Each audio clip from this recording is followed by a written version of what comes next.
നമസ്കാരം, ഞാൻ ഉന്മേഷ് ശിവരാമൻ. വാർത്താമഴയിലേക്ക് വിശദമായി. ഹൈക്കോടതി ജഡ്ജി യശ്വന്ത് വർമ്മയുടെ വസതിയിൽ നിന്ന് പണം കണ്ടെത്തിയ സംഭവത്തിൽ ഡൽഹി ഹൈക്കോടതി ചീഫ് ജസ്റ്റിസ് സമർപ്പിച്ച റിപ്പോർട്ട് പുറത്തുവിട്ട് സുപ്രീം കോടതി. തനിക്കെതിരായ ഗൂഢാലോചന എന്നാണ് യശ്വന്ത് വർമ്മയുടെ വിശദീകരണം. യശ്വന്ത് വർമ്മയുടെ വസതിക്ക് സമീപത്തു നിന്നും കത്തിയ 500 രൂപ നോട്ടിന്റെ അവശിഷ്ടങ്ങൾ കണ്ടെത്തി. ജസ്റ്റിസ് യശ്വന്ത് വർമ്മയ്ക്കെതിരെ കേസെടുക്കണമെന്നാവശ്യപ്പെട്ട് സുപ്രീം കോടതിയിൽ ഹർജി. ജഡ്ജി യശ്വന്ത് വർമ്മയുടെ വസതിയിൽ നിന്നും കണ്ടെത്തിയ പണത്തിന്റെ ദൃശ്യങ്ങൾ, ഡൽഹി ഹൈക്കോടതി ചീഫ് ജസ്റ്റിസ് DK ഉപാധ്യായ സമർപ്പിച്ച റിപ്പോർട്ട് എന്നിവയാണ് സുപ്രീം കോടതി പുറത്തുവിട്ടത്. കത്തിക്കരിഞ്ഞ നോട്ടുകെട്ടുകൾ ഒരു ഫയർഫോഴ്സ് ഉദ്യോഗസ്ഥൻ പരിശോധിക്കുന്നത് ദൃശ്യങ്ങളിലുണ്ട്.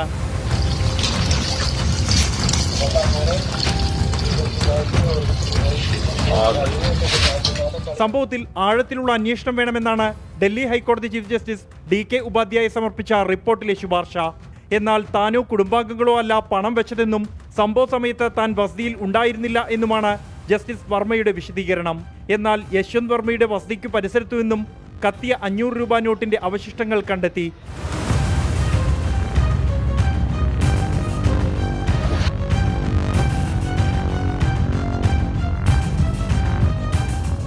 റിപ്പോർട്ടും വിശദീകരണവും പരിശോധിച്ചതിന്റെ അടിസ്ഥാനത്തിലാണ് സുപ്രീം കോടതി ചീഫ് ജസ്റ്റിസ് സഞ്ജീവ് ഖന്ന 3-അംഗ സമിതിയുടെ ആഭ്യന്തര അന്വേഷണം പ്രഖ്യാപിച്ചത്. അന്വേഷണം നടക്കുന്ന സാഹചര്യത്തിൽ ജസ്റ്റിസ് യശ്വന്ത് വർമ്മയെ ജുഡീഷ്യൽ ജോലികളിൽ നിന്നും മാറ്റി നിർത്താൻ ചീഫ് ജസ്റ്റിസ് സഞ്ജീവ് ഖന്ന നിർദ്ദേശിച്ചിട്ടുണ്ട്. യശ്വന്ത് വർമ്മയുടെ 6 മാസത്തെ മൊബൈൽ ഫോൺ വിവരങ്ങൾ ഡൽഹി പോലീസ് കമ്മീഷണർ ചീഫ് ജസ്റ്റിസിന് കൈമാറി. കത്തിയ അവശിഷ്ടങ്ങൾക്കിടയിൽ നോട്ടുകൾ ഇല്ല എന്ന യശ്വന്ത് വർമ്മയുടെ വിശദീകരണം തെറ്റാണെന്ന് ബോധ്യപ്പെടുകയാണ്. അതേസമയം ഇപ്പോഴും പല കാര്യങ്ങളിലും അവ്യക്തത നിലനിൽക്കുന്നു. ആഭ്യന്തര അന്വേഷണ സമിതിയുടെ വിശദമായ അന്വേഷണ റിപ്പോർട്ടിൽ മാത്രമായിരിക്കും ഇക്കാര്യത്തിൽ വ്യക്തത വരിക. തുഗ്ലക് ക്രസന്റിലെ യശ്വന്ത് വർമ്മയുടെ ഔദ്യോഗിക വസതിക്ക് മുന്നിൽ നിന്നും ജിജീന്ദ്രനൊപ്പം ബൽറാം നെടുങ്ങാടി, 24. സംസ്ഥാനത്ത് അപകടങ്ങളിൽപ്പെട്ട് വിദ്യാർത്ഥികൾ ഉൾപ്പെടെ 5 പേർ മരിച്ചു. പാലക്കാട് പട്ടാമ്പിയിൽ ഷോക്കേറ്റാണ് വിദ്യാർത്ഥി മരിച്ചത്. ഞാങ്ങാട്ടിരി VIP സ്ട്രീറ്റിലെ ജാസിം റിയാസ് ആണ് മരിച്ചത്. കുളിക്കുന്നതിനിടെ വീട്ടിലെ ശുചിമുറിയിൽ നിന്നാണ് ഷോക്കേറ്റത്. എറണാകുളം മലയാറ്റൂരിൽ പെരിയാറിൽ കുളിക്കാൻ ഇറങ്ങിയ പിതാവും മകനും മുങ്ങി മരിച്ചു. ഗംഗ, മകൻ 7 വയസ്സുള്ള ധാർമ്മിക് എന്നിവരാണ് മരിച്ചത്. വൈകിട്ട് 5 മണിയോടെയായിരുന്നു ദുരന്തം. തിരുവനന്തപുരം ചിറയൻകീഴിലും വർക്കലയിലും ട്രെയിൻ തട്ടി സ്ത്രീകൾ മരിച്ചു.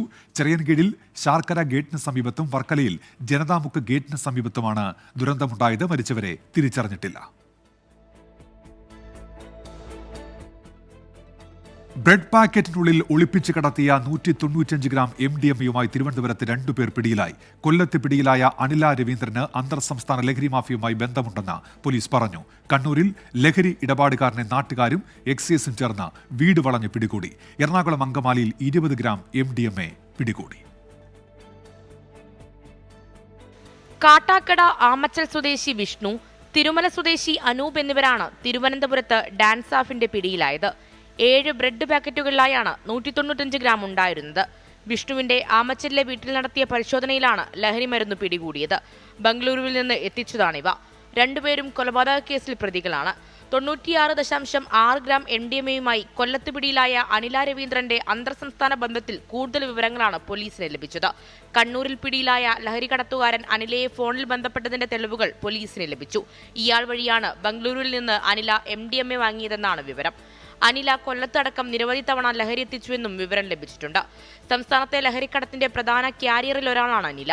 കഴിഞ്ഞ 4 വർഷമായി ലഹരി സംഘങ്ങളുമായി അനിലയ്ക്ക് ബന്ധമുണ്ടെന്നും ലഹരി ഇടപാടുകൾ നടത്തിയിരുന്നുവെന്നും കണ്ടെത്തൽ. സംഭവത്തിൽ അനിലയെ കസ്റ്റഡിയിൽ വാങ്ങി വിശദമായി ചോദ്യം ചെയ്യാനാണ് പോലീസ് തീരുമാനം. കണ്ണൂർ പുല്ലൂപ്പിയിലാണ് ലഹരി ഇടപാടുകാരനെ വീട് വളഞ്ഞു പിടികൂടിയത്. നാട്ടുകാരും എക്സൈസും ചേർന്നാണ് പുല്ലൂപ്പി സ്വദേശിയായ റോയിയെ പിടികൂടിയത്. ഇയാളുടെ വീട്ടിൽ നിന്ന് 200 ഗ്രാം കഞ്ചാവും പിടിച്ചെടുത്തു. ഡിസംബറിൽ ചിറയൻകീഴിൽ 130 ഗ്രാം MDMA പിടികൂടിയ സംഭവത്തിൽ പ്രധാന പ്രതി പിടിയിലായി. പത്തനംതിട്ട സ്വദേശി അലൻ ഫിലിപ്പാണ് പിടിയിലായത്. തിരുവനന്തപുരം ശ്രീകാര്യത്ത് കൊറിയറിലെത്തിച്ച നിരോധിത പുകയില ഉൽപ്പന്നങ്ങളുമായി യുവാവ് പിടിയിലായി. ബംഗളൂരുവിൽ നിന്നെത്തിച്ച 61 കിലോ നിരോധിത ഉൽപ്പന്നങ്ങളാണ് ശ്രീകാര്യം പോലീസ് പിടികൂടിയത്. വിവിധ ബ്യൂറോകൾക്കൊപ്പം 24 തിരുവനന്തപുരം. കണ്ണൂർ പാനൂരിൽ CPIM നേതാക്കൾക്ക് ലഹരി കൊട്ടേഷൻ സംഘങ്ങളുടെ പരസ്യ ഭീഷണി. ലഹരി സംഘങ്ങൾക്കെതിരെ പ്രതിരോധ പ്രവർത്തനങ്ങൾ സംഘടിപ്പിച്ചതാണ് പ്രകോപനം. CPIM ചമ്പാട് ലോക്കൽ കമ്മിറ്റി ജില്ലാ പോലീസ് മേധാവിക്ക് പരാതി നൽകി. പന്ന്യന്നൂർ പഞ്ചായത്തിലെ അരയാക്കൂൽ മേഖലയിൽ ലഹരി സംഘങ്ങൾക്കെതിരെ ജനകീയ ക്യാമ്പയിൻ ആരംഭിച്ചിരുന്നു. പഞ്ചായത്ത് അംഗവും പ്രാദേശിക CPM നേതാക്കളും വിവരം നൽകിയതിന്റെ അടിസ്ഥാനത്തിൽ ലഹരി വിൽപ്പന നടത്തിയ 4 പേരെ പോലീസ് കസ്റ്റഡിയിലെടുത്തു. ഇതാണ് പ്രദേശത്തെ ലഹരി സംഘത്തെ പ്രകോപിപ്പിച്ചത്. വെള്ളിയാഴ്ച വൈകിട്ട് ഡിവൈഎഫ്ഐയുടെ ലഹരി വിരുദ്ധ പ്രകടനം കഴിഞ്ഞു പോവുകയായിരുന്ന പഞ്ചായത്ത് അംഗത്തെയും പ്രാദേശിക CPM നേതാക്കളെയും തടഞ്ഞു നിർത്തി ഭീഷണിപ്പെടുത്തിയെന്നാണ് പരാതി. എല്ലാ നിലയിലും ഇതിനെതിരായിട്ടുള്ള പോരാട്ടം ശക്തിപ്പെടുത്താനാണ് ഞങ്ങൾ തീരുമാനിച്ചിട്ടുള്ളത്. ലഹരി മാഫിയ സംഘം നമ്മുടെ മേഖലയിൽ ഒറ്റപ്പെട്ട സംഭവങ്ങൾ ഉണ്ടാക്കി ചർച്ചയാക്കുന്നതിന് വേണ്ടി പരിശ്രമിച്ചിട്ടുണ്ട്. അവർക്കെല്ലാം എതിരായി ശക്തമായ നിലപാടെടുത്തുകൊണ്ട് എക്സൈസും പോലീസും മുന്നോട്ട് പോകണം. ജാഗ്രതാ സമിതികൾ രൂപീകരിച്ചുകൊണ്ട് ഇതിനെതിരായിട്ടുള്ള പ്രവർത്തനങ്ങൾ ജാഗ്രതയോടെ സംഘടിപ്പിക്കുമെന്നും ഈ അവസരത്തിൽ അറിയിക്കുകയാണ്. നിരവധി ക്രിമിനൽ കേസുകളിൽ പ്രതിയായ ജന്മീന്റെ വീട് ബിജുവിന്റെ നേതൃത്വത്തിലായിരുന്നു ഭീഷണി. ഇയാൾ കുന്നോത്തുപറമ്പിലെ BJP പ്രവർത്തകൻ KC രാജേഷിനെ കൊലപ്പെടുത്തിയ കേസിൽ പ്രതിയാണ്. അന്ന് ബിജു CPIM പ്രവർത്തകരായിരുന്നു. എന്നാൽ നിലവിൽ ബിജുവിന് പാർട്ടിയുമായി ഒരു ബന്ധവുമില്ലെന്നാണ് CPIMന്റെ വിശദീകരണം. 24 കണ്ണൂർ. കേരളത്തിലെ BJPയുടെ നേതൃസ്ഥാനത്ത് ഇനി പുതിയ മുഖം. മുൻ കേന്ദ്രമന്ത്രി രാജീവ് ചന്ദ്രശേഖർ BJP സംസ്ഥാന അധ്യക്ഷനാകും. നാളെയാണ് ഔദ്യോഗിക പ്രഖ്യാപനം ഉണ്ടാവുക. ദേശീയ നേതൃത്വത്തിന്റെ നിർദ്ദേശം കോർ കമ്മിറ്റി ഏകകണ്ഠമായി അംഗീകരിക്കുകയായിരുന്നു. ഹിന്ദുത്വ വോട്ടുകൾക്ക് പുറമെ കൂടുതൽ വിഭാഗങ്ങളിലേക്ക് എത്താനാകുമോ എന്ന പരീക്ഷണമാണ് രാജീവ് ചന്ദ്രശേഖറിലൂടെ BJP കേന്ദ്ര നേതൃത്വം നടത്തുന്നത്. ഒറ്റപ്പേരിലേക്ക് സംസ്ഥാന ഘടകം എത്താനാണ് കേന്ദ്ര നേതൃത്വം ആദ്യം നിർദ്ദേശിച്ചത്. കെ സുരേന്ദ്രൻ തുടരണമെന്ന നിലപാട് ഒരു വിഭാഗം ശക്തമായി ഉന്നയിച്ചു. ശോഭാ സുരേന്ദ്രന്റെ പേര് സുരേന്ദ്രൻ വിരുദ്ധപക്ഷം മുന്നോട്ട് വെച്ചു. സുരേഷ് ഗോപിയുടേതടക്കം പിന്തുണ തുടക്കത്തിൽ ശോഭാ സുരേന്ദ്രനായിരുന്നു. സംസ്ഥാന നേതാക്കൾക്കിടയിൽ ഒറ്റപ്പേരിലേക്ക് എത്താനാവാത്ത സാഹചര്യത്തിൽ കേന്ദ്ര നേതാക്കളുടെ തീരുമാനം നിർണായകമായി. പാർട്ടിയിലേക്ക് കൂടുതൽ വിഭാഗങ്ങളെ എത്തിക്കാനുള്ള ശ്രമം വേണമെന്നതും ക്രൈസ്തവ സഭാ നേതാക്കളുമായുള്ള അടുത്ത ബന്ധവും രാജീവ് ചന്ദ്രശേഖരന് തുണയായി. BDJSനും രാജീവ് ചന്ദ്രശേഖരനോടായിരുന്നു താൽപ്പര്യം. ഞങ്ങൾ സംസ്ഥാന കോർ ഗ്രൂപ്പ് യോഗം ചേർന്നു. പാർട്ടിയുടെ ദേശീയ നേതൃത്വത്തിൻ്റെ അഭിപ്രായങ്ങൾ കൂടി ഞങ്ങളുടെ മുൻപാകെ വെച്ചു. ഞങ്ങളെല്ലാവരും കൂടി ചേർന്ന് ശ്രീ രാജീവ് ചന്ദ്രശേഖറിനെ സംസ്ഥാന അധ്യക്ഷ സ്ഥാനത്തേക്ക് നാമനിർദ്ദേശ പത്രിക സമർപ്പിക്കാനായിട്ട് തീരുമാനമെടുത്തു. പാർട്ടിയുടെ വോട്ട് വിഹിതം ഉയർത്തുകയും തദ്ദേശ നിയമസഭാ തെരഞ്ഞെടുപ്പുകളിൽ പ്രകടനം മെച്ചപ്പെടുത്തുകയും ചെയ്യാനുള്ള തന്ത്രങ്ങൾക്കാകും BJP കേന്ദ്ര നേതൃത്വം രാജീവ് ചന്ദ്രശേഖറെ മുൻനിർത്തി രൂപം നൽകുക. ആദ്യ പടിയെന്ന നിലയിൽ സംസ്ഥാന കമ്മിറ്റി പുനഃസംഘടിപ്പിക്കും. സ്ത്രീകൾ, യുവാക്കൾ, ന്യൂനപക്ഷ വിഭാഗങ്ങളിൽ നിന്നുള്ളവർ എന്നിവർക്ക് കൃത്യമായ പ്രാതിനിധ്യം ഉറപ്പിക്കുന്നതാകും പുതിയ സംസ്ഥാന കമ്മിറ്റി. വർക്കിംഗ് പ്രസിഡന്റ് ഉണ്ടാകില്ലെന്ന് ഇതിനോടകം വ്യക്തമായിട്ടുണ്ട്. RSSന്റെ ഭാഗത്തുനിന്നും സംഘടനാ ജനറൽ സെക്രട്ടറിയെ കൂടി നൽകുന്നതോടെ പുതിയ ടീം BJPക്കായി സംസ്ഥാനത്ത് സജ്ജമാകും. എസ് ശ്രീകാന്ത്, 24, തിരുവനന്തപുരം. BJP സംസ്ഥാന അധ്യക്ഷ സ്ഥാനത്തേക്ക് പരിഗണിക്കപ്പെട്ടവരിൽ പ്രധാനിയായിരുന്നു ശോഭാ സുരേന്ദ്രൻ. എന്നാൽ ഗ്രൂപ്പിനതീതമായി ഒരാൾ വേണം എന്ന ദേശീയ നേതൃത്വത്തിന്റെ തീരുമാനമാണ് ശോഭാ സുരേന്ദ്രന് തിരിച്ചടിയായത്. ഇക്കുറി തികഞ്ഞ പ്രതീക്ഷയിലായിരുന്നു ശോഭാ സുരേന്ദ്രൻ. ഇത്രയും അനുകൂലമായ അന്തരീക്ഷം മുൻപെങ്ങും ഉണ്ടായിട്ടില്ല. കൃഷ്ണദാസ് പക്ഷവും സുരേഷ് ഗോപിയും അടക്കമുള്ളവരുടെ പിന്തുണ നിർലോഭം കിട്ടി. ഡൽഹി കേന്ദ്രീകരിച്ച് ശോഭ നേരിട്ട് അധ്യക്ഷ പദത്തിനായി ചരടുവലികൾ നടത്തി. എന്നിട്ടും അവസാന ലാപ്പിൽ ഓടിക്കയറിയത് രാജീവ് ചന്ദ്രശേഖർ ആണ്. ഗ്രൂപ്പ് പോരും കെ സുരേന്ദ്രൻ വിഭാഗത്തിന്റെ കടുത്ത എതിർപ്പും ശോഭാ സുരേന്ദ്രന് തിരിച്ചടിയായി എന്നാണ് കണക്കുകൂട്ടൽ. അതിന്റെ എല്ലാ നീരസവും കോർ കമ്മിറ്റി യോഗം കഴിഞ്ഞിറങ്ങിയ ശോഭാ സുരേന്ദ്രന്റെ മുഖത്ത് വായിച്ചെടുക്കാനുമായി. രാജീവ് ചന്ദ്രശേഖർ നാമനിർദ്ദേശ പത്രിക സമർപ്പിക്കുന്നതുവരെയും ഹോട്ടലിനുള്ളിൽ തങ്ങിയ ശോഭാ സുരേന്ദ്രൻ അതിനുശേഷമാണ് പുറത്തേക്ക് പോകുന്നത്. മാധ്യമങ്ങളുടെ ചോദ്യങ്ങളോട് പ്രതികരണം ഉണ്ടായതുമില്ല. ഇതോടെ ശോഭ പരിപാടിയിൽ നിന്നും വിട്ടുനിൽക്കുന്നു എന്ന പ്രതീതി പരന്നു. എന്നാൽ BJP ഓഫീസിലെ പരിപാടികൾ അവസാനിച്ചതിന് പിന്നാലെ ശോഭാ സുരേന്ദ്രൻ പാർട്ടി ഓഫീസിലെത്തി. രാജീവ് ചന്ദ്രശേഖരന്റെ തെരഞ്ഞെടുപ്പ് ഏകകണ്ഠമായി ആയിരുന്നുവെന്നും പുതിയ പ്രസിഡന്റിന് എല്ലാ പിന്തുണയെന്നും ശോഭ പ്രതികരിച്ചു. എല്ലാ കുറ്റങ്ങളും മാധ്യമങ്ങൾക്ക് മേൽ ചാരുകയും ചെയ്തു. ഞാൻ ഉൾപ്പെടെയുള്ള ആളുകൾ സിഗ്നേച്ചർ ചെയ്തുകൊണ്ടല്ലേ നോമിനേഷൻ സമർപ്പിച്ചിട്ടുള്ളത്. അപ്പോൾ ഇത്തരം ഒരു ചോദ്യത്തിന് തന്നെ എന്താണ് അടിസ്ഥാനമെന്നാണ് എനിക്ക് മനസ്സിലാവാത്തത്. BJP രാജീവ് ചന്ദ്രശേഖറിലൂടെ സംസ്ഥാനത്ത് പുതിയ സാധ്യതകൾ തേടുമ്പോൾ ശോഭാ സുരേന്ദ്രന്റെ ഭാവി എന്താകുമെന്ന് ചോദ്യം ഉയരുകയാണ്. വിശേഷിച്ചും ഗ്രൂപ്പ് സമവാക്യങ്ങൾ ആകെ മാറിമറിയുമെന്ന് ഉറപ്പുള്ളപ്പോൾ. എസ് ശ്രീകാന്ത്, 24, തിരുവനന്തപുരം.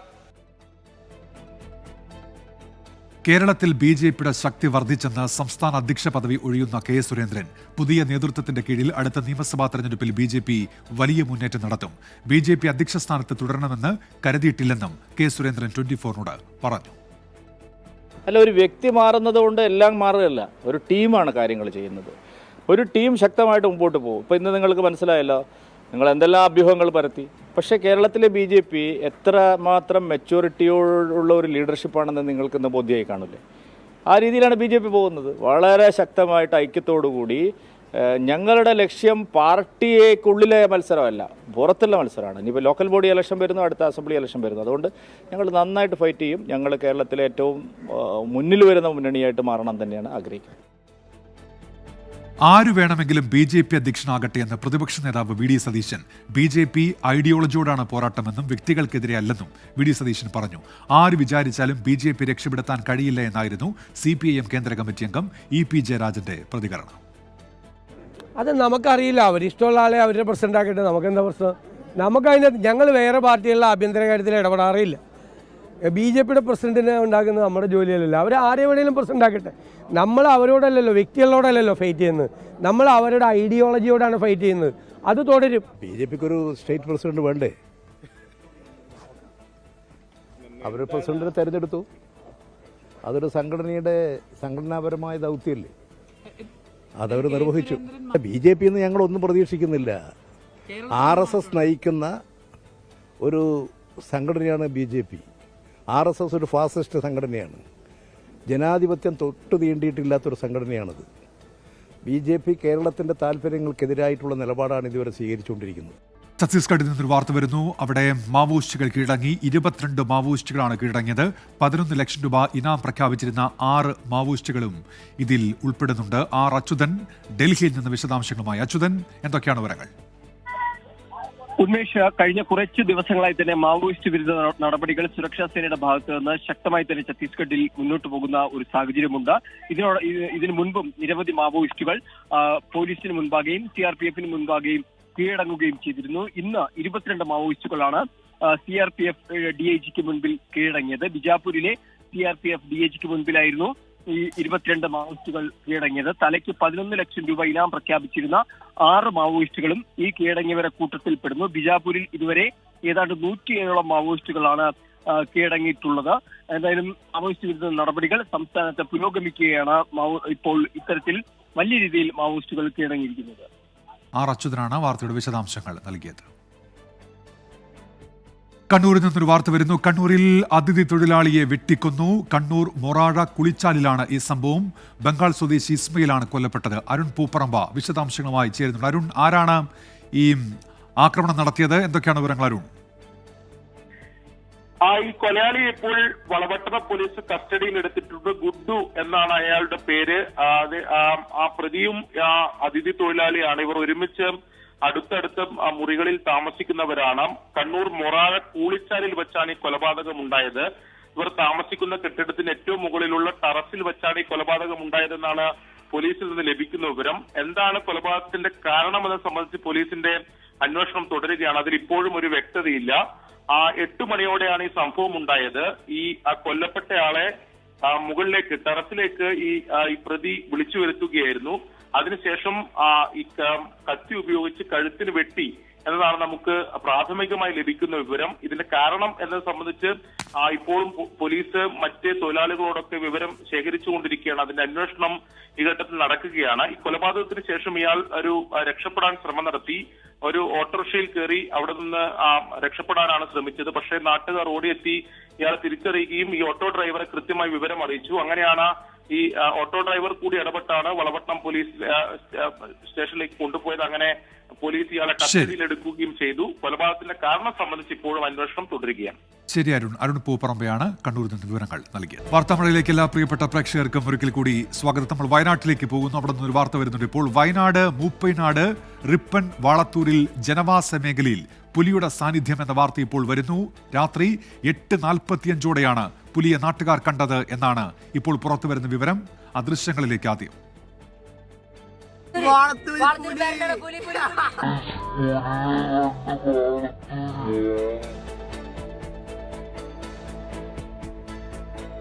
സുർജിത്ത് അയ്യപ്പത്ത് വിവരങ്ങളുമായി ഇപ്പോൾ ചേരുന്നുണ്ട് വയനാട്ടിൽ നിന്ന്. സുർജിത്ത്, വനം വകുപ്പ് ഇക്കാര്യത്തിൽ ഒരു സ്ഥിരീകരണം നൽകുന്നുണ്ടോ ഈ പുലിയുടെ സാന്നിധ്യം സംബന്ധിച്ച്? സുർജിത്ത്, ദൃശ്യമാണ് തെളിവ് ഉന്മേഷ്. വയനാട് മൂപ്പൈനാട് റിപ്പൺ വാളത്തൂർ ജനവാസ മേഖലയിലാണ് പുലിയുടെ സാന്നിധ്യം കണ്ടെത്തിയിരിക്കുന്നത്. ഇന്ന് രാത്രി 8:45 പുലിയെ നാട്ടുകാർ കണ്ടത്. ഈ ദൃശ്യം നാട്ടുകാർ ചിത്രീകരിച്ചു. ഈ പ്രദേശത്ത് പുലിയുടെ ശല്യം ഉള്ള ഒരു പ്രദേശം കൂടിയാണ്, പ്രത്യേകിച്ച് തോട്ടം മേഖലയാണ്. സ്വാഭാവികമായും ഈ മേഖലയിൽ പുലിയുടെ സാന്നിധ്യമുണ്ട്. തൊട്ടടുത്തുള്ള മേപ്പാടി പഞ്ചായത്തിന്റെ വിവിധ ഭാഗങ്ങളിലും ഈ തോട്ടം മേഖല കേന്ദ്രീകരിച്ച് പുലിയുടെ സാന്നിധ്യം നിലവിലുണ്ട്. എന്തായാലും ഈ വിഷയം വനംവകുപ്പ് ഉദ്യോഗസ്ഥർ അറിഞ്ഞിട്ടുണ്ട്. സ്വാഭാവികമായും ഒരു അന്വേഷണവുമായി ബന്ധപ്പെട്ടുള്ള കാര്യങ്ങളൊക്കെ നടക്കുന്നുണ്ട്. എന്തായാലും ഈ മൂപ്പൈനാട് പഞ്ചായത്തിന്റെ വിവിധ മേഖലകൾ കേന്ദ്രീകരിച്ച് ഇത്തരത്തിൽ പുലി അടക്കമുള്ള വന്യമൃഗങ്ങളുടെ ശല്യം ഉണ്ട് എന്നുള്ളതാണ് നാട്ടുകാർ പറയുന്നത്. ഇതിനിടയിലാണ് ഇങ്ങനെ വാളത്തൂർ പ്രദേശത്ത് ഇങ്ങനെ ഒരു പുലിയുടെ സാന്നിധ്യം കണ്ടെത്തിയിട്ടുള്ളത്. ഉന്മേഷ്. ശരി, സുർജിത്ത് അയ്യപ്പത്താണ് വയനാട്ടിൽ നിന്ന് വിവരങ്ങൾ നൽകിയത്. അക്രമത്തിനും ലഹരിക്കുമെതിരെ 24 ജനകീയ പ്രതിരോധ യാത്ര തുടരുന്നു. ജനഹൃദയങ്ങൾ കീഴടക്കിയ SKN40.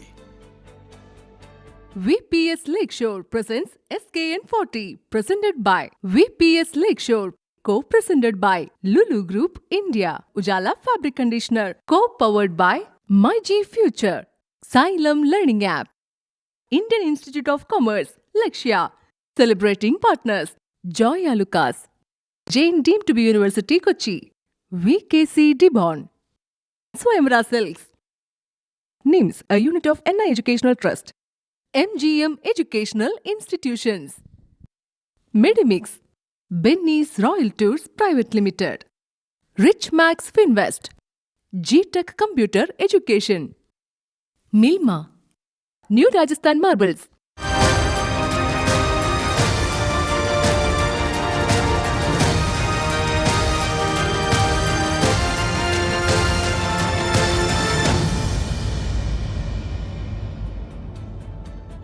SKN40 കേരള യാത്രയുടെ ആലപ്പുഴ ജില്ലയിലെ ആദ്യ ദിന പര്യടനം സമാപിച്ചു. വിവിധ കേന്ദ്രങ്ങളിൽ 100 ആളുകൾ പരിപാടിയുടെ ഭാഗമായി.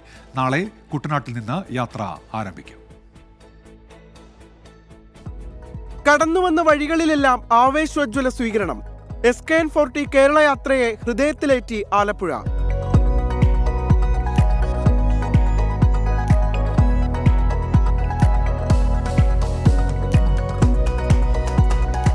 മാവേലിക്കരയിൽ നിന്ന് ആരംഭിച്ച് കായംകുളം, വലിയഴീക്കൽ, മണ്ണാറശാല, വണ്ടാനം, കൈച്ചൂണ്ടിമുക്ക് എന്നിവിടങ്ങളിൽ പര്യടനം. കൈച്ചൂണ്ടിമുക്കിലെ സമാപന സമ്മേളനത്തിനെത്തിയത് 100 ആളുകൾ. കേരളത്തിലേക്ക് ഈ ലഹരി മരുന്ന് എത്തിക്കുന്നതിൽ നമ്മുടെ മലയാളി സ്നേഹിതന്മാർക്ക് നല്ല റോളുണ്ട്. യഥാർത്ഥത്തിൽ നമ്മുടെ പ്രതീക്ഷ അർപ്പിച്ച് വളരുന്ന ഈ കുട്ടികൾ കൊലക്കത്തിയുമായി കയറി വരുമ്പോൾ അവന് നെഞ്ചത്ത് കത്തി കുത്തി ഇറക്കുമ്പോൾ ഇത് ഉമ്മയുടെ നെഞ്ചത്തോട്ടാണ് കയറുന്നതെന്ന് അവൻ ഒരിക്കലും അറിയുന്നില്ല. സമാപന സമ്മേളന വേദിയിൽ മജീഷ്യൻ ദീപുരാജ് ആലപ്പുഴയുടെ മാസ്മരികത. ഇത് നമുക്ക് ഈ നാട്ടിൽ നിന്ന് തുരത്താം. ഇത് ഒഴിഞ്ഞ പാനിലേക്ക് കത്തിച്ചിടുകയാണ്. ഇവനെ നമുക്ക് തൽക്കാലം ഇവനെ മൂടി വെക്കാം. യെസ്,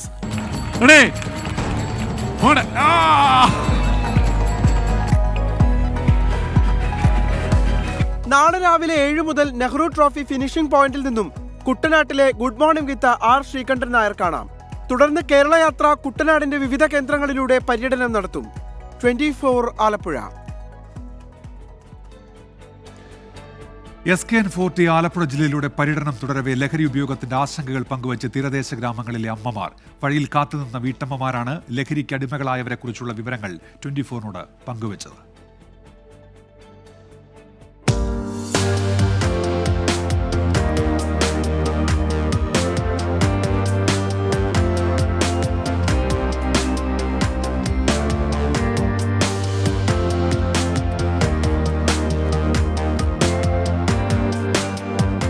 ആലപ്പുഴ ആറാട്ടുപുഴയിലെ വലിയഴീക്കൽ തീരദേശ ഗ്രാമം. SKN40 പര്യടന വിവരം അറിഞ്ഞ വഴിയരികിൽ കാത്തുനിൽക്കുകയായിരുന്നു പ്രദേശത്തെ വീട്ടമ്മമാർ. SKNന്റെ വാഹനം കൈകാണിച്ചു നിർത്തി. തീരദേശ ഗ്രാമങ്ങളിൽ ലഹരി ഉപയോഗം മൂലമുണ്ടാകുന്ന ദുരവസ്ഥകൾ അമ്മമാർ പങ്കുവച്ചു. സന്ധ്യ കഴിഞ്ഞാൽ കുഞ്ഞുങ്ങളെ പുറത്തോട്ട് വിടാൻ പോലും പേടിയാ. വൈകുന്നേരം 5 മണിയാകുമ്പോൾ ആദ്യം കയറുക, എങ്ങോട്ടാ ഏതാണെന്നറിയാൻ വയ്യാതെ. ബുദ്ധിമുട്ടുണ്ട്, ഉണ്ട്, തീർച്ചയായിട്ടും ബുദ്ധിമുട്ടുണ്ട്. ലഹരി മരുന്നും ഈ കഞ്ചാവും എല്ലാം ഇതൊക്കെ തന്നെ ഈ നാട്ടിലൊക്കെ ഉള്ളത്. ഈ കഞ്ചാവ് ഇത് നിർത്തലാക്കിയിരിക്കണം, നിർത്തലാക്കണം. കൂടുതലാണോ? ചീറ്റം വിളിച്ചൊക്കെയാ പോകുന്നത് ഇവിടെ. ഇനി വണ്ടി പോകുന്നില്ല, അച്ഛോ കേട്ടിരിക്കാൻ പറ്റത്തില്ല. പോകുന്നത് ഭയങ്കര തെറിവിളിയാ. കിടക്കാൻ പറ്റത്തില്ല, കൊച്ചു പെൺപിള്ളേർക്ക് കിടക്കാൻ പറ്റത്തില്ല. ഇതിന്റെ അകത്ത് മദ്യം, മയക്കുമരുന്ന്, കഞ്ചാവ് ഇതെല്ലാമാണ് ഞങ്ങൾക്ക് നിർത്തലാകുന്നു. സത്യമായിട്ട് ഞങ്ങളുടെ ജീവിതം അവസാനിപ്പിക്കണമെന്ന് ഞങ്ങൾ തോന്നിപ്പോകുന്നു. അത്രയ്ക്ക് കുഴയാണ്. എന്താ ചെയ്യണമെന്നറിയോ? ചൂലും എടുത്ത് ഇവിടെ നിൽക്കണം. അമ്മ അങ്ങോട്ട് പോകുമ്പോൾ തിരിച്ചു വരുമ്പോണ്ടല്ലേ നല്ല അടിച്ച് പരിച്ചു കൊടുക്കണം. മുളക് പൊടി സന്തോഷം.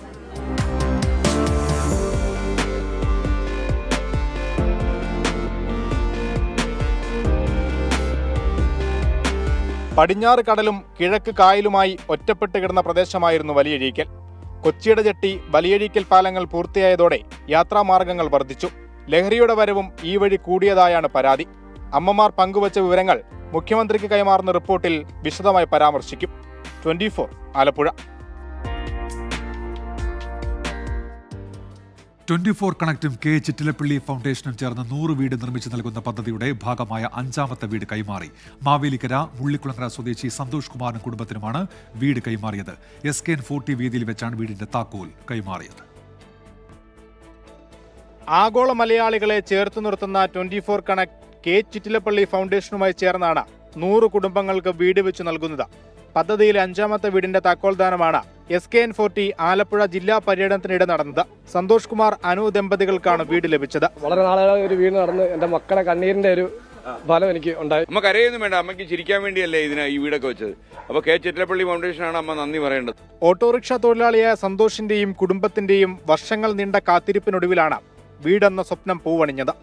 പൊളിഞ്ഞു വീഴാറായ ഷെഡിൽ 2 പെൺകുട്ടികളുമായായിരുന്നു ഇക്കാലം അത്രയും ഇവർ കഴിഞ്ഞിരുന്നത്. സർക്കാരിന്റെ പല ഭവന പദ്ധതികളിലും അപേക്ഷിച്ചെങ്കിലും ഫലം കണ്ടില്ല. ഓട്ടോറിക്ഷ തൊഴിലാളികൾ വാഹന റാലിയായാണ് താക്കോൽദാന ചടങ്ങിനെത്തിയത്. പദ്ധതിയുടെ ഭാഗമായി കേരളത്തിന്റെ വിവിധയിടങ്ങളിൽ വീട് നിർമ്മാണം പുരോഗമിക്കുകയാണ്.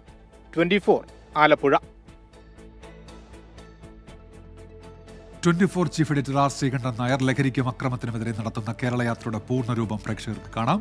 24ന്റെ SKN40 എന്ന കവറുള്ള യൂട്യൂബ് പേജിലും സോഷ്യൽ മീഡിയ പേജുകളിലും ഇത് ലഭ്യമാണ്. മറ്റൊരു വാർത്തയിലേക്ക്. തമിഴ്നാട് നീലഗിരിയിൽ പലയിടത്തും കരടികളുടെ സാന്നിധ്യം. ഊട്ടി പുതുമണ്ടുവിൽ കരടി ബേക്കറിയിലെത്തി. പലഹാരങ്ങൾ കഴിക്കുന്ന CCTV ദൃശ്യങ്ങൾ ഇപ്പോൾ പുറത്തു വന്നിട്ടുണ്ട്.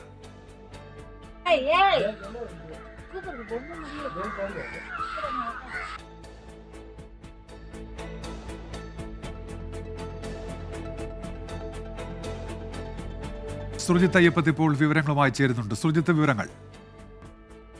നീലഗിരിയിലെ വിവിധ മേഖലകളിലാണ് പുലിയുടെ സാന്നിധ്യം കണ്ടെത്തിയിരിക്കുന്നത്.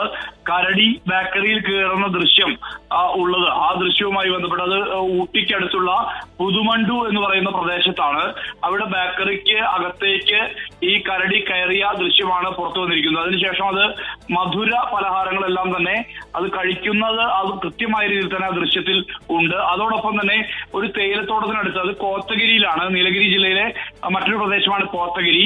ആ പ്രദേശത്താണ് പകൽ സമയത്ത് 3 കരടികൾ ജനവാസ കേന്ദ്രത്തിൽ ചുറ്റി നടക്കുന്ന ദൃശ്യം പുറത്ത് വന്നിട്ടുള്ളത്. എന്തായാലും ഈ പ്രദേശത്ത്, ഈ പ്രത്യേകിച്ച് ഈ കോത്തഗിരി പ്രദേശത്തെ ആളുകളെല്ലാം തന്നെ ആവശ്യപ്പെടുന്നത് ജനവാസ കേന്ദ്രത്തിൽ നിന്നും ഈ കരടികളെ പിടികൂടി അതിനുശേഷം അത് ഉൾവനത്തിൽ കൊണ്ടുവിടണം എന്നുള്ള ഒരു ആവശ്യമാണ് ഉന്നയിക്കുന്നത്. പ്രത്യേകിച്ച് തോട്ടം പ്രദേശമാണ്, തേയിലത്തോട്ടങ്ങളൊക്കെ നിറഞ്ഞ പ്രദേശമാണ്.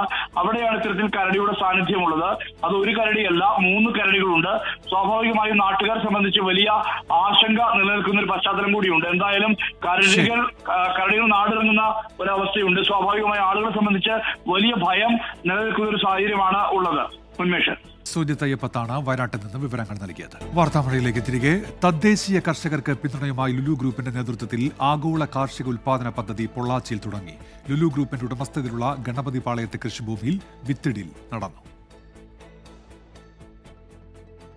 തദ്ദേശീയ കർഷകർക്കുള്ള പിന്തുണയ്ക്കൊപ്പം ആഗോള ഗുണനിലവാരമുള്ള പച്ചക്കറി പഴവർഗ്ഗങ്ങൾ ഇനി ലുലു ഗ്രൂപ്പ് നേരിട്ട് കൃഷി ചെയ്യും. ഏറ്റവും ഗുണനിലവാരത്തിൽ കാർഷിക വിളകളുടെ കയറ്റുമതി സാധ്യമാക്കുകയാണ് ലുലു ലക്ഷ്യമിടുന്നത്. ആദ്യഘട്ടത്തിൽ 50 ഏക്കറിലാണ് കൃഷി. വാഴ, തെങ്ങ്, മുരിങ്ങ, ചെറിയ ഉള്ളി, പടവലം തുടങ്ങിയ പച്ചക്കറികൾ ഏറ്റവും ഗുണമേന്മയോടെ ആഗോള വിപണിയിലേക്ക് എത്തിക്കുകയാണ് ലക്ഷ്യം. Lulu global operations director MA Saleem വിത്തുകൾ നട്ടാണ് പദ്ധതിക്ക് തുടക്കമിട്ടത്. We are for the first time coming into farming. This is our first project. We are starting with almost around 50 acres. There will be a great global standardization practicing what Lulu has been focusing on international terms and helping out the farmers skilled in this area first of all. Here we found a lot of varieties of soil involved here where we can grow vegetables, fruits and other cash crops like moringa, and we have planned for even coconut also. പൂർണ്ണമായും ജൈവവളം ഉപയോഗിച്ചാകും കൃഷി.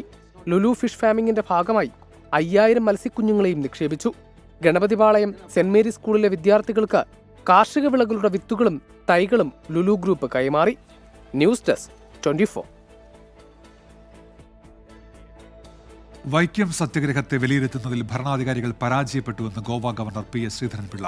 വൈക്കം സത്യഗ്രഹത്തിന് നിദാനമായത് ശ്രീനാരായണ ഗുരുവിന്റെ സന്ദർശനമായിരുന്നു. പ്രമുഖ വ്യവസായി KK കർണന്റെ ജീവിതത്തെക്കുറിച്ച് പത്രപ്രവർത്തകനായ NB Sajeev തയ്യാറാക്കിയ കർണപർവം എന്ന പുസ്തകം പ്രകാശനം ചെയ്യുകയായിരുന്നു അദ്ദേഹം. സംസ്ഥാനത്തെ അരി വ്യവസായത്തിൽ വിപ്ലവം സൃഷ്ടിച്ച KK കർണന്റെ ജീവിതത്തെ ആസ്പദമാക്കിയാണ് പത്രപ്രവർത്തകനായ NP സജീവ് കർണപർവം എന്ന പുസ്തകം പുറത്തിറക്കിയത്. എറണാകുളം പാലാരിവട്ടം റിനേ കൊളോസിയത്തിൽ നടന്ന ചടങ്ങിൽ ഗോവ ഗവർണർ PS ശ്രീധരൻപിള്ള പുസ്തകത്തിന്റെ പ്രകാശന കർമ്മം നിർവഹിച്ചു. KK കർണന്റെ ജീവിതം തലമുറകൾക്ക് പ്രചോദനമാകുമെന്ന് PS ശ്രീധരൻപിള്ള. സ്വന്തം ജ്ഞാനമേഖലയെ വികസിപ്പിക്കാൻ സഹായകമാകും, മനസ്സിന് വലിപ്പം കൂട്ടാൻ സഹായകമാകും. പിന്നെ പുസ്തകം വായിച്ചാൽ ശരീരത്തിൽ ദുർമേധസ് ഉണ്ടാകും, അതുണ്ടാകില്ല എന്ന് ഉറപ്പുള്ള ഒരു പുസ്തകമായും ഞാൻ ഇതിനെ കാണുകയാണ്. പുസ്തകത്തിന്റെ ഇംഗ്ലീഷ് പരിഭാഷ the rise and rise of Karnan justice PS Gopinath പ്രകാശനം ചെയ്തു. All India rice millers association president Tarsem Saini ചടങ്ങിൽ അധ്യക്ഷത വഹിച്ചു. ജസ്റ്റിസ് K സുകുമാരൻ മുഖ്യപ്രഭാഷണം നടത്തി. CPIM ജില്ലാ സെക്രട്ടറി CN മോഹനൻ, MLA മാരായ K Babu, Eldhose Kunnappilly, Roji M John തുടങ്ങിയവർ ചടങ്ങിൽ പങ്കെടുത്തു. 24 കൊച്ചി. കാസർഗോഡ് കാഞ്ഞങ്ങാട് ജ്യൂസിൽ മദ്യം കലർത്തി യുവതിയുടെ നഗ്ന വീഡിയോ പകർത്തിയ സംഭവത്തിൽ പ്രതിക്കെതിരെ പോക്സോ കേസ്. ഈ വീഡിയോ യുവതിയുടെ മകൻ അയച്ചു കൊടുത്തതിനാണ് നടപടി. വടകര വില്യാപ്പള്ളി സ്വദേശി മുഹമ്മദ് ജാസ്മിനെയാണ് പയ്യന്നൂർ പോലീസ് പോക്സോ കേസിൽ അറസ്റ്റ് ചെയ്തത്. ഈ മാസം 12-നാണ് വടകര വില്യാപ്പള്ളി സ്വദേശി മുഹമ്മദ് ജാസ്മിനെ ചന്ദേര പോലീസ് അറസ്റ്റ് ചെയ്യുന്നത്. പ്രവാസിയായ യുവതി നാട്ടിലെത്തിയ സമയത്ത് ഇൻസ്റ്റഗ്രാമിലൂടെ പ്രതിയുമായി സൗഹൃദത്തിലായിരുന്നു. തുടർന്ന് 4 ദിവസം മുഹമ്മദ് ജാസ്മിൻ യുവതിയോടൊപ്പം താമസിക്കുകയും ചെയ്തു. ഇതിനിടയിൽ ജ്യൂസിൽ മദ്യം കലർത്തിയാണ് യുവതിയെ പീഡിപ്പിച്ചത്. ഇതിന്റെ ദൃശ്യങ്ങൾ പകർത്തി പണം ആവശ്യപ്പെട്ട് ഭീഷണി തുടങ്ങിയതോടെ യുവതി ചന്ദേര പോലീസിൽ പരാതി നൽകി. വിദേശത്തേക്ക് കടക്കാൻ ശ്രമിച്ച മുഹമ്മദ് ജാസ്മിനെ കരിപ്പൂർ എയർപോർട്ടിൽ വെച്ച് പോലീസ് പിടികൂടി. ഇതിന് പിന്നാലെയാണ് യുവതിയുടെ മകൻ പയ്യന്നൂർ പോലീസിനെ സമീപിച്ചത്. അമ്മയോടൊപ്പമുള്ള നഗ്ന വീഡിയോ ദൃശ്യങ്ങൾ ഇയാൾ 16-കാരന് അയച്ചിരുന്നു. ദൃശ്യങ്ങൾ കണ്ട കുട്ടിയുടെ മാനസിക നില തെറ്റുകയും ചെയ്തു. റിമാൻഡിൽ കഴിയുന്ന പ്രതിയുടെ അറസ്റ്റ് പയ്യന്നൂർ പോലീസ് രേഖപ്പെടുത്തി. ഇയാളുടെ മൊബൈൽ ഫോൺ പരിശോധിച്ചതിൽ നിന്ന് നിരവധി പെൺകുട്ടികൾ മുഹമ്മദ് ജാസ്മിന്റെ വലയിൽ അകപ്പെട്ടെന്ന വിവരവും പോലീസിന് ലഭിച്ചിട്ടുണ്ട്. 24 കാസർഗോഡ്. 6 ആഴ്ചകൾക്ക് ശേഷം വിശ്വാസി സമൂഹത്തെ മുന്നിലെത്തി ഫ്രാൻസിസ് മാർപ്പാപ്പ. പ്രാർത്ഥനകൾക്ക് നന്ദിയെന്ന് റോമിലെ ജെമല്ലി ആശുപത്രിയിൽ ജനത്തെ അഭിവാദ്യം ചെയ്ത് മാർപ്പാപ്പ പറഞ്ഞു. 6 ആഴ്ചത്തെ ആശുപത്രി വാസത്തിന് ശേഷം ഫ്രാൻസിസ് മാർപ്പാപ്പ ആശുപത്രി വിട്ടു. എല്ലാവരുടെയും പ്രാർത്ഥനയ്ക്ക് നന്ദിയെന്ന് ഫ്രാൻസിസ് മാർപ്പാപ്പ.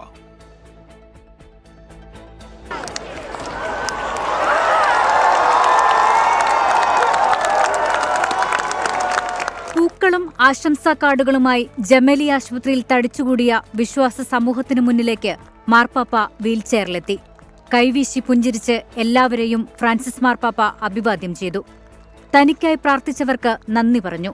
തങ്ങളുടെ പ്രിയ പാപ്പയെ കാത്തിരുന്ന ആഗോള കത്തോലിക്ക വിശ്വാസ സമൂഹത്തിന് ഇത് ആശ്വാസ ഞായർ.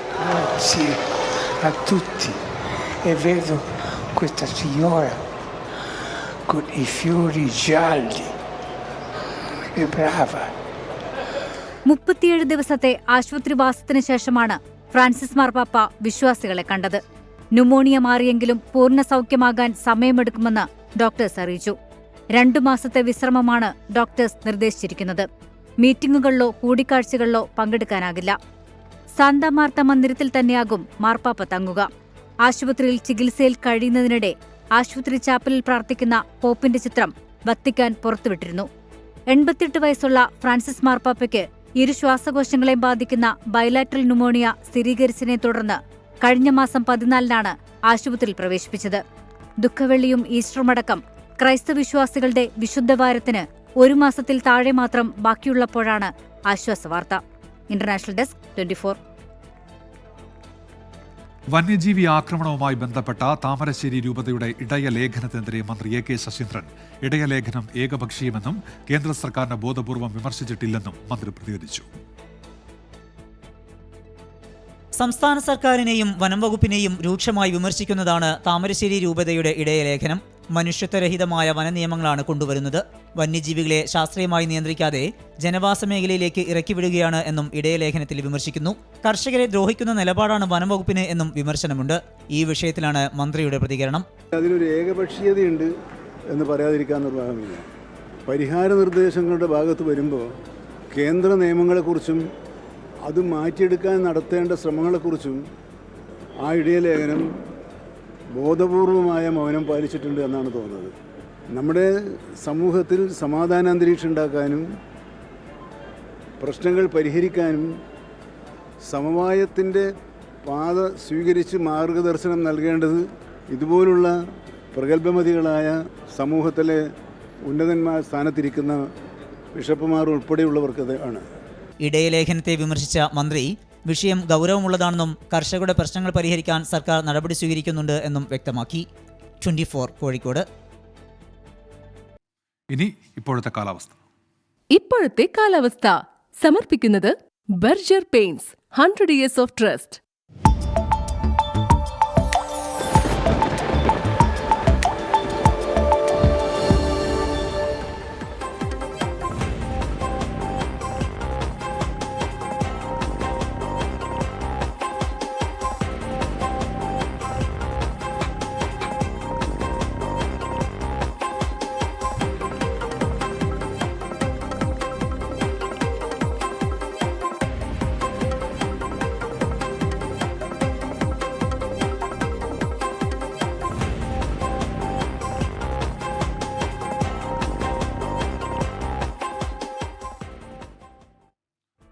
വാർത്താമഴ പൂർത്തിയാവുകയാണ്. നമസ്കാരം.